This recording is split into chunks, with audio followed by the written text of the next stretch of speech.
de cada 10 alumnos de primaria asegura haber sufrido acoso en el colegio. Así lo recoge el primer estudio estatal de convivencia escolar del Ministerio de Educación que conocíamos este miércoles.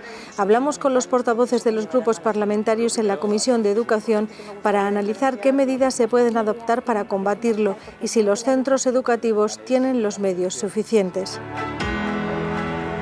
Partido Popular y Vox rechazan la comparecencia en pleno del presidente de la Junta para hablar de las medidas a poner en marcha para hacer frente a la sequía, como había pedido el Grupo Mixto. PP y Vox aseguran que la Consejería de Agricultura ya trabaja en distintas medidas y reclaman una reunión a nivel nacional para poder coordinarlas todas. A propuesta del Partido Popular, las Cortes reclaman al Gobierno central que regule la figura del asistente personal para que en todo el territorio nacional se unifiquen los criterios de formación y titulación. Castilla y León es, después del País Vasco, la comunidad autónoma con más asistentes personales para las personas con dependencia o discapacidad. 86 centros de toda la comunidad han participado en la 7ª edición de la Liga Debate, que este viernes disputaba su fase final en las Cortes. Una vez más, los alumnos de secundaria y bachiller demostraron con sus argumentos y su puesta en escena el nivel de la comunidad en esta materia. Según la Fundación ANAR, un 24% de los estudiantes españoles dice que se produce algún tipo de acoso escolar en sus aulas. 1 de cada 10 alumnos de primaria dice haberlo sufrido, según un estudio del Ministerio de Educación. El 90% de las víctimas sufre graves secuelas y un 10% tiene ideas suicidas. Esta semana se conmemoraba el Día Internacional contra el Acoso. Insultos, motes, burlas son algunas formas de acoso que se dan en las aulas. Los expertos en la lucha contra el acoso piden a toda la sociedad que no se desentienda y que no se minimicen los casos. Hoy hablamos con los portavoces de los grupos parlamentarios en la Comisión de Educación para ver qué se puede hacer para combatir el acoso y si hay medios suficientes. El 0,04% de los alumnos en Castilla y León sufre acoso escolar. Es una cifra que nos sitúa en comparación con otras regiones de España en una situación en la que los números no son importantes, pero en el momento que nosotros desde el Partido Popular consideramos que en el momento que hay un solo caso de acoso escolar con cualquier alumno de nuestra comunidad ya es importante. Nosotros hemos apostado siempre por el cero acoso en las aulas de nuestra comunidad y seguiremos insistiendo y trabajando para que así sea. Pero como decía, formación e información son fundamentales porque eso conllevarán a la prevención de que este tema se erradique de manera generalizada en las aulas. Bueno, lo primero, asumir que es un problema. Si no somos conscientes de ello, si pensamos que son cosas de niños, nunca podremos poner remedio. Y después, fundamentalmente, es intentar incorporar al sistema educativo personas con experiencia que puedan ayudar a superar situaciones que generan el acoso, que ayuden a las víctimas y que intenten que las situaciones no se repitan. Por ejemplo, en otras comunidades autónomas hay educadores sociales incorporados dentro del sistema educativo y esto ayuda. Y también, una cosa muy importante, es que nunca las víctimas sean las que tengan al final una situación más negativa. Por ejemplo, nosotros no defenderemos nunca que si tiene que haber una movilidad de centro educativo por una circunstancia muy grave, quien se tenga que mover de centro o cambiar sea la persona que ha sido acosada. Sí que me gustaría diferenciar lo que se puede hacer en un centro de educación primaria, que es diferente a un centro de educación secundaria. En los centros, yo como docente en los centros de educación primaria e infantil, desde pequeñito se trabaja mucho con la observación directa y con el diálogo. Se pasan muchas más horas en el centro con los mismos alumnos que en educación secundaria. En educación secundaria es un poco más complicado poder detectar el acoso escolar si existiera, porque lo primero, los niños ya han aprendido a ocultarlo de cara a los adultos y luego también los docentes pasan menos tiempos con los mismos alumnos en el aula.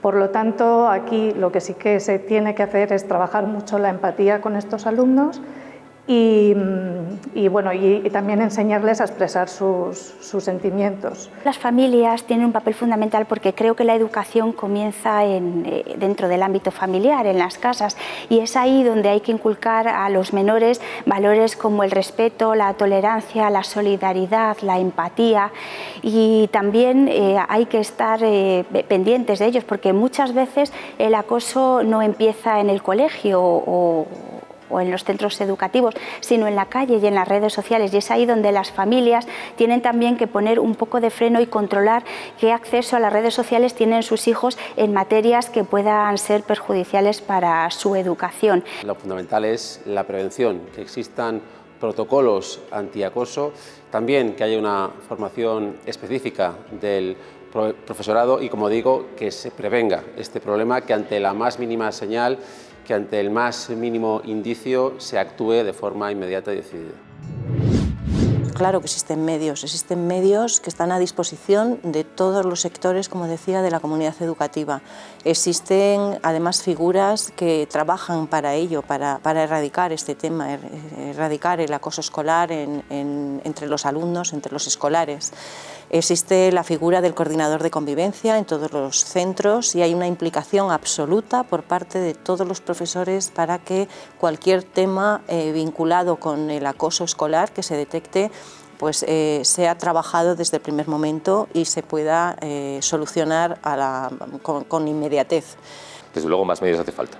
Lo decía antes, educadores sociales podrían contribuir a mejorar lo que es la respuesta en situaciones de acoso, y también cualquier persona que tenga formación con protocolos claros nos permitiría mejorar. Si se ha incorporado en el mes de abril es el reconocimiento por parte de la Consejería de que antes no se estaba haciendo todo lo que se debía.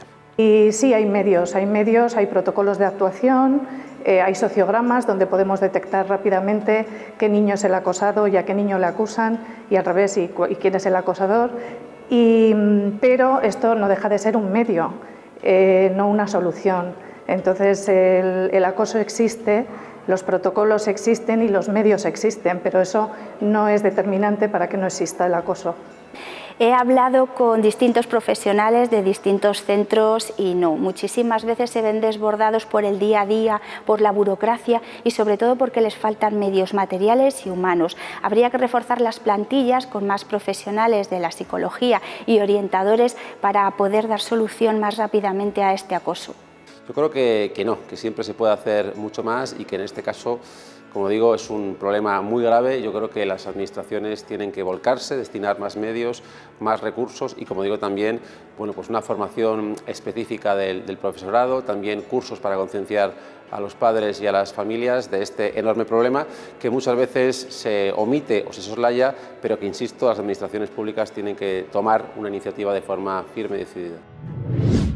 El acoso yo creo que no está vinculado a las capacidades, o sea, no se puede centrar el acoso y mezclarlo con las capacidades de los alumnos. El acoso lo sufren tanto alumnos con altas capacidades como alumnos de manera generalizada. Hay falta muchísimo por hacer.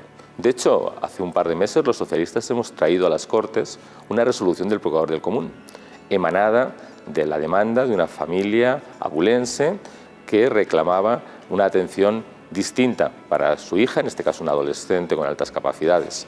La respuesta de la Junta de Castilla y León es que hacían todo lo que podían. No es verdad. Ahora mismo lo que se tendría que cambiar es el sistema educativo en general. Esa es la única medida que existe para tratar. Estamos bajo las leyes educativas de un gobierno socialcomunista que lo único que está haciendo ahora es bajar el nivel de conocimientos, de contenidos. La nota importa solo un 40% y estos niños se ven muy afectados y frustrados. Entonces, la solución real yo creo que es el cambio total del sistema educativo, ¿no? Para que esto deje de existir. Hace falta más atención, hacen falta más profesionales que son los que saben de la materia, los que tienen las herramientas. Son precisas más herramientas, más instrumentos para que, en este caso, los niños y niñas que tengan altas capacidades puedan tener su espacio. La consejera de Educación asegura que el acoso escolar es un asunto que preocupa en el Gobierno regional y por eso la red de detección y alerta de la salud mental que el presidente de la Junta presentaba el pasado 28 de marzo. La ratio está ahora mismo en un orientador por cada 400 alumnos y el objetivo es llegar en 2 años a un orientador por cada 250 alumnos.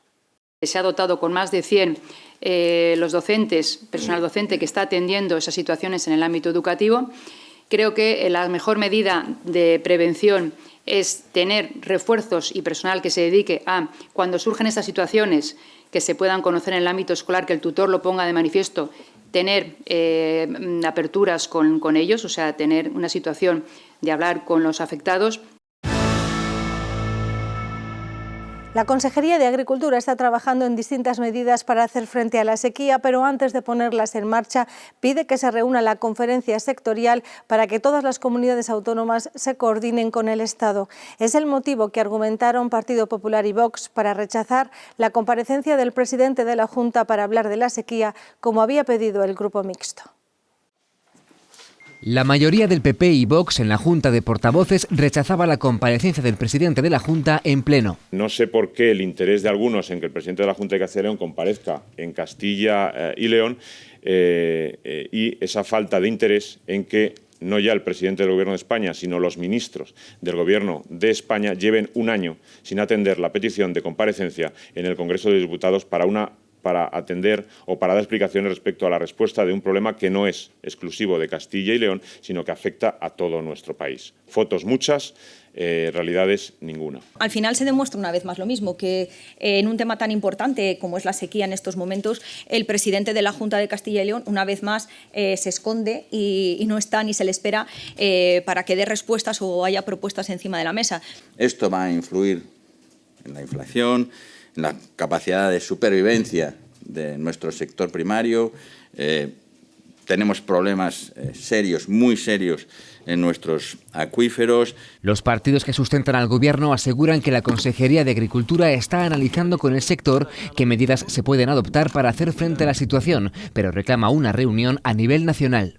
Soria ya centraba sus críticas en la falta de aprobación de las iniciativas que presentan en pleno o comisión. Aquí estamos viendo una estrategia de PP y Vox de que no prospere ninguna de nuestras proposiciones, aunque sean razonables, da igual si son razonables o no, no quieren que prospere para poder tener su argumento de que no somos necesarios y somos irrelevantes. Y Vox adelantaba la proposición no de ley que registraba para pedir al Ministerio del Interior que cese el traslado de presos del País Vasco a Castilla y León.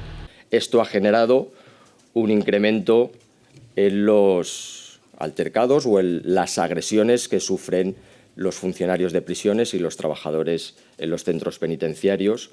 Reclaman además que se reconozca a los funcionarios de prisiones como autoridad y que se les dote de un estatuto propio. En la Comisión de Sanidad, unanimidad de todos los grupos para que el Gobierno regional siga impulsando la medicina de precisión, los tratamientos adaptados a la genética de cada paciente y que ya se aplica en cardiología, psiquiatría y oncología. Todos los grupos respaldaron la propuesta reconociendo que también hay retos éticos que hay que tener en cuenta.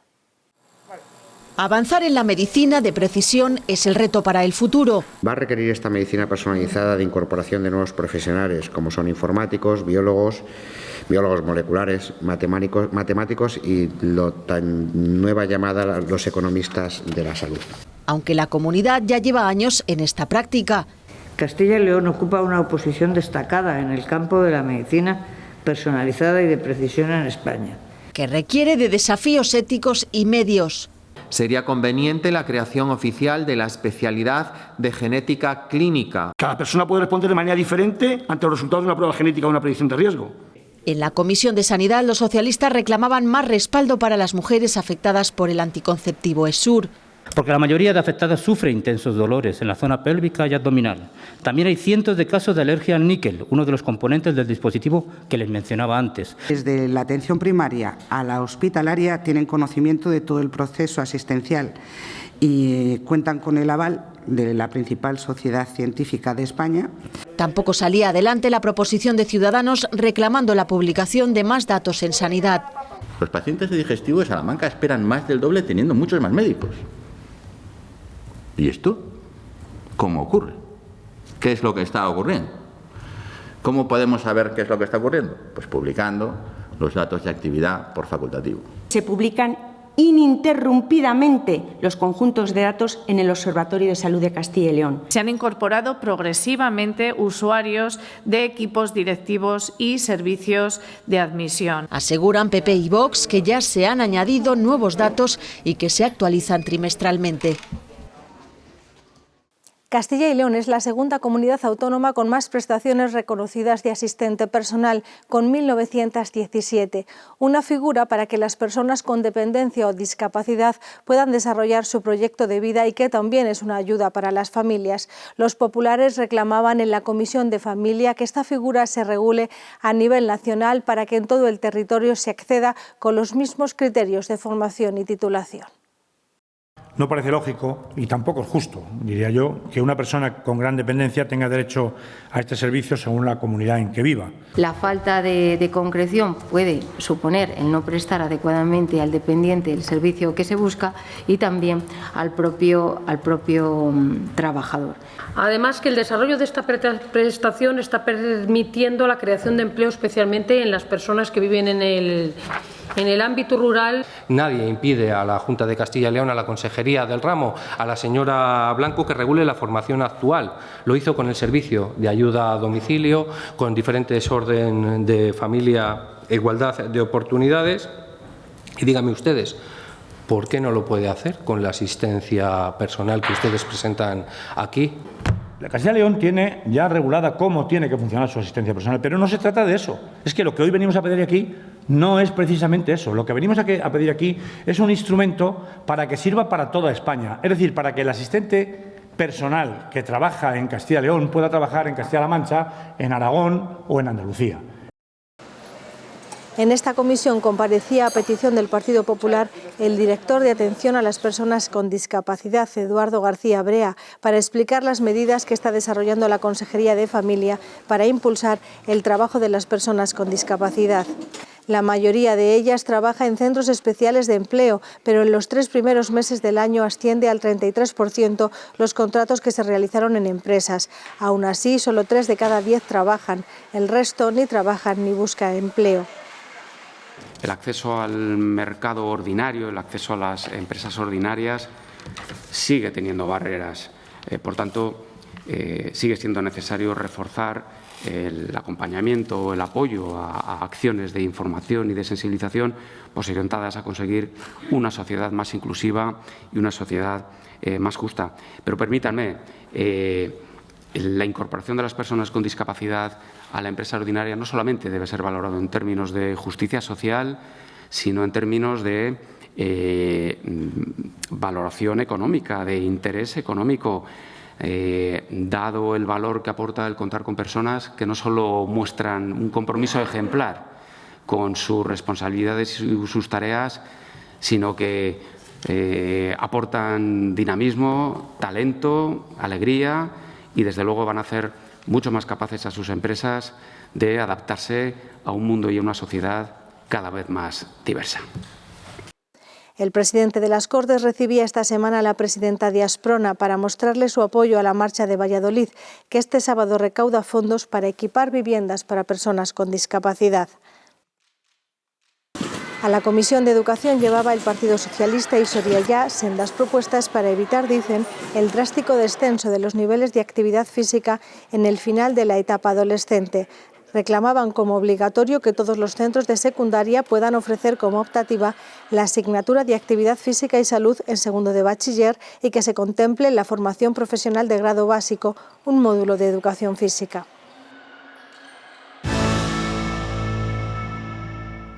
Todos los municipios de menos de 5.000 habitantes, tengan o no desempleados en su padrón, podrán acceder a las ayudas de 21 millones de euros del Plan de Empleo Local para obras y servicios relacionados con el sector turístico y cultural. Esta modificación consideramos que es una gran oportunidad para que muchísimos nuevos municipios se puedan incorporar a esta ayuda. Y también así, señora Sacristán y señorías del Partido Socialista, damos con ello cumplimiento a lo que ustedes aquí solicitaron a través de su proposición no de ley 79 el pasado 14 de junio. La procuradora de Vox confirmaba el cambio cambio realizado por Industria y pedido en varias ocasiones por el PSOE. Hasta ahora solo podían acceder los municipios con 5 desempleados o más. Condición que muchos de ellos, debido fundamentalmente al envejecimiento de la población, la escasez de población activa, etcétera, no cumplen, privando así a estos municipios de una ayuda más que necesaria para la contratación de personas desempleadas para la realización de obras en sus municipios. El resultado, que no se ayudaba precisamente a las poblaciones que más lo necesitaban. Estas ayudas generan una promoción y una protección de la cultura local, lo que da lugar a una mayor autonomía del municipio respecto de las grandes ciudades. Modificado ya ese requisito, el Partido Socialista pedía además que se establezca una fecha para la convocatoria que unos años ha salido en mayo, pero otros en julio o más tarde. Lo que significó que se retrasase mucho tiempo la contratación de los trabajadores para los meses de primavera y verano, que es cuando los ayuntamientos más lo necesitan. Poner plazos fijos para la hora de trabajar y gestionar en la Administración tampoco es favorecedor, ya que muchas veces depende de muchos factores el poder sacar adelante unas convocatorias en unas fechas u otras. PP y Vox rechazaban ese calendario. En la última convocatoria, 919 municipios accedieron a las ayudas. La cebolla orcal, autóctona de la provincia de Burgos, de la zona de Pampliega, es uno de los ingredientes principales de la famosa morcilla de Burgos y el Partido Socialista quiere que se le dé alguna protección como figura de calidad. El Instituto Tecnológico Agrario de Castilla y León dice estar dispuesto, pero remarca que la iniciativa tiene que partir de los productores o de alguna institución. Estamos hablando de un producto de gran calidad que necesita que la Junta de Castilla y León adopte alguna medida exigente para su protección, lo que se conoce como marca protegida, certificado de calidad e incluso llegar a la creación, si fuera procedente, del EGP de la cebolla orcal. Tienen todo el apoyo del Instituto Tecnológico Agrario, como cualquier asociación de productores que pretenda aprobar una marca de garantía para poder desarrollarla, ayudarles a justificar esos hechos diferenciales. El estudio está a su disposición, le conocen, de hecho, y saben lo que el estudio contiene, y por supuesto que el Instituto seguirá apoyando el desarrollo de la figura de calidad. Pero, insisto, desde el punto de vista del reglamento y de la ley, lo primero que tiene que suceder es una solicitud. En la Comisión de Agricultura se debatían además 2 proposiciones del Partido Socialista que reclamaban a la Junta una línea de ayudas para los agricultores para la adquisición de georradares para el mapeo de parcelas y para acceder a otras nuevas tecnologías como sensores ambientales de humedad y temperatura para reducir costes en fertilizantes, agua, energía, carburantes o para el control de las plagas. Partido Popular y Vox aseguran que desde el año 2014 hay ayudas para esta inversión en tecnología. No hay que hacer ensayos, no se pierde tiempo, ahorro de costes, digitalización, que es la apuesta decidida a la que tenemos que llevar todos, sobre todo en esa agricultura sostenible, eficiente, que tiene que ser la base de la sociedad. Existen ya un importante número de ayudas a la adquisición de maquinaria y equipos de adquisición de georradares, GPS, autoguiado y equipos informáticos, y son muy relevantes los datos de los importes concedidos. Que hay un abanico de posibilidades que ya se aborda con una estrategia de subvenciones que recoge estas pretensiones que son lícitas, que ustedes las planteen. Aquí estamos reivindicando que la Junta de Castilla y León, por una vez, ponga dinero propio suyo para este tipo de líneas de ayudas, que no se hace en ningún caso. Sobre 2 asuntos de plena actualidad debatían esta semana en las Cortes los estudiantes de secundaria y bachillerato finalistas de la 7ª edición de la Liga Debate que la Consejería de Educación organiza en colaboración con la Fundación Castilla y León. Con sus argumentos a favor y en contra de la inteligencia artificial y de las sanciones económicas como alternativa a las guerras convencionales, nos vamos. Volvemos con más actualidad parlamentaria el próximo viernes. A favor o en contra de que los robots sustituyan a los humanos en el mundo laboral. Un tema polémico y 2 posiciones opuestas. Los robots reemplazarán a los hombres y mujeres en el mercado laboral. Una máquina no es capaz de sustituir a un ser humano. No tendrá nunca el componente que tanto nos caracteriza. nuestras emociones. A favor los alumnos de bachillerato del Instituto Cardenal López de Mendoza, de Burgos, y en contra el Lucía de Medrano de Salamanca. Hasta pocos minutos antes de empezar, ninguno de ellos sabía qué postura defendería, lo que añade dificultad al debate. Hoy en día ya el 29% de las tareas son realizadas por un robot. Sí que es cierto que las máquinas pueden realizar empleos mucho mejor que los humanos, pero solo aquellos que requieran de automatización. Bien distinto el debate para los alumnos de la ESO. Sanciones económicas como alternativa a la guerra bélica, sí o no. A favor, el Colegio Pino Albar de Simancas, en Valladolid. A través de las sanciones, Ucrania junto con Occidente permanece firme. En contra, el Gili Carrasco de Ponferrada, en León. Que las sanciones u otras medidas económicas no sean alternativas eficaces ante los conflictos bélicos. El presidente de las Cortes resaltaba el respeto con el que los alumnos debatieron. Hemos convivido y viendo a los estudiantes demostrando su capacidad para argumentar y persuadir con habilidad y un respeto muy superior, como os reconozco aquí en privado, que no nos oye nadie, que alguna vez he hecho en falta en este hemiciclo. Y agradeció la labor de los docentes en este trabajo de investigación y exposición de argumentos. Nunca os debe importar el resultado, nunca. Solamente debe importaros aquello que cada día hagáis por conseguir ese resultado. El Colegio Pino Albar de Valladolid y el Lucía Medrano de Salamanca se alzaban como ganadores.